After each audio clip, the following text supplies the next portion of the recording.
Hey everybody, what's going on? This is MW3 NWO, bringing you another Call of Duty gameplay, and this time, I haven't decided what I'm going to call this yet. It's either going to be Improving at Call of Duty or Improve at Call of Duty, or like COD with Coach O, I don't know. I'm going to do this for a little while with my own videos, but I would really love to see you guys, if you want me to, send in your videos, and I'll critique them and kind of go through, break them down a little bit. You know, maybe show you what you. It could be good videos, games where you had a really great game where you had a really awful game. Anything you want. It's going to be kind of like Woody's Dissecting the Greats. Kind of in that same style. My opening route here, I like this route on this map better than the others because they basically can only come at me from two directions now. Right here where I'm aiming, and now right here where I'm aiming. Those are the only two ways that they can attack me from the beginning of the game. Any of the other ways, if you go into the center map or if you go around the other way, they can come at you from a lot of different angles, and I really like to limit that as much as possible. The more ways that you can cut out for enemies to come at you, it just makes it that much easier for you to control the engagement. I'm stealing another Woody term there.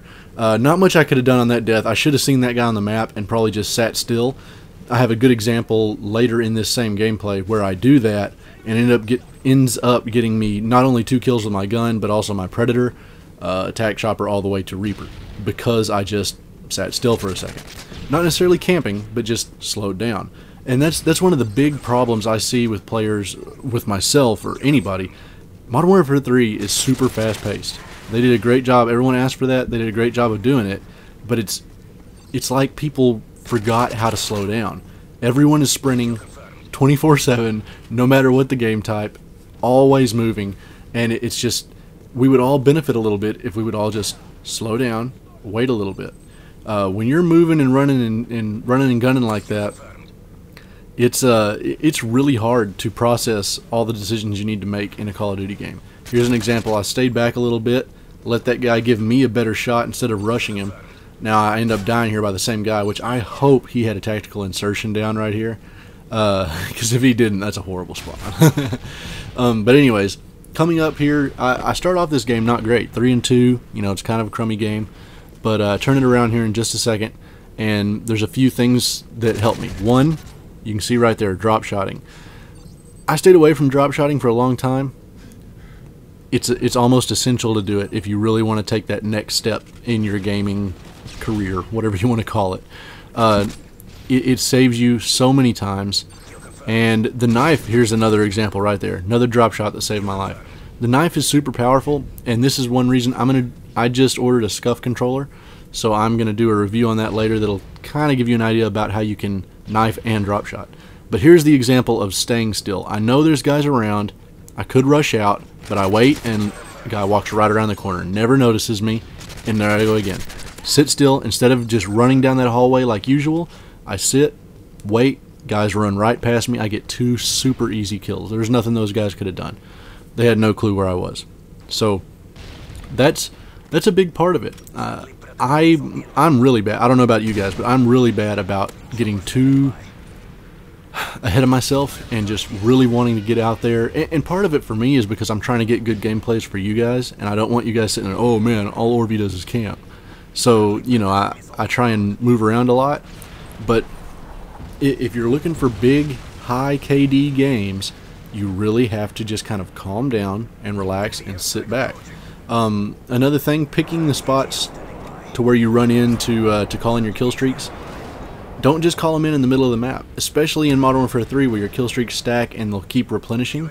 You don't have to die to get them again. Don't just do them in the middle of the map. And this spot that I pick is not great. It looks like it is because it's in the very back of the map, but you'll see when I come out of this Reaper that it wasn't a very good choice, and I get kind of lucky. Your kill streaks play a big part in how well you'll do in Call of Duty, how much you can get your KD up. This is actually probably not a great choice of kill streaks for this map. It's an outdoor map and it's a large map, but it's really heavily covered by streets and stuff. So I'd almost be better going with non-air support kill streaks. You can see that guy really had the drop on me pretty much from where I was. So I got kind of lucky getting that kill on him. Another thing I would say to do and this depends on your playstyle. You can see that I have two primary weapons right now because I switched my secondary. That's something I picked up playing Black Ops when that's pretty much all you could do because the secondaries were awful. But in this game, like I said, those secondaries are super powerful in up close. But you know, when you get a little further away, they're not good for much. So on this map, I know the way I play it, I don't run close quarters very much. So for me, the FMGs were no help. So I dropped them, picked up the M4, which is a great gun for long distance. And what makes it so good is it's an assault rifle that's great for distance, but it's also super powerful at close range. So it works almost like a submachine gun as well. So those are the kind of the things you just need to be thinking about as you're playing the game. And it's not always easy to think about them and get them in your head. But once you get to where you're making those kind of decisions, you're not saying, oh, you know, this gun has a noob tube, I'm going to pick it up. You know, when you're making, you know, decisions that will affect your gameplay later, you'll start to see a big jump in your KD ratio. Now this area back here is really good. Again, talking about calling in kill streaks, this is a horrible spot to call in your Predator missile. That's a bad idea. I should have ran off, got a little better cover, and I probably would have ended up having a better shot at maybe getting a double there instead of just a single. This area is a good spot to kind of hold down if you know they're spawning in that back. Right now I've got no clue where they're spawning though, so I'm not doing a very good job. That's what I get for trying to use the noob tube, shoot it right into the truck. Get me a kill here to call my chopper in, but now there's people all around me and I miss a kill. And like an idiot, instead of trying to find cover or going around behind this guy, I think I can cut him off and beat him in a gunfight, and he's already alert. He already knows someone's shooting at him, so he's ready to kill. He's like Steven Seagal. No, but he's ready for me. So he's already aimed down sight, and I still feel like I should have got that kill, but I had a lot lower chance of killing that guy then than I did if I'd went around behind him or just waited on him to come to me. Again, another bad example of gameplay, something you shouldn't do. What I did just there, I do all the time. Stand out in the middle of the open and shoot at people. Don't do that. There's no point in it at all. Find cover. If they have the drop on you, run away. Go somewhere else. Go find someone easier to kill. Because if you are really trying, if that's the only type of gunfights that you're ever in, I cannot talk. You would be lucky to get a 1 KD, a 50-50 KD.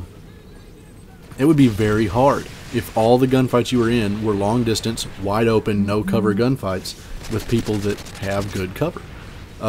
You can, like using that area there is a little easier because I can sit back and kind of use that hill to cover myself up, but what you really want to focus on is making sure you have more cover than the enemy. Anyways, guys, I hope you enjoyed the video. Let me know if you want to see more videos like this. I'll keep the series going. Anyways, thanks for watching.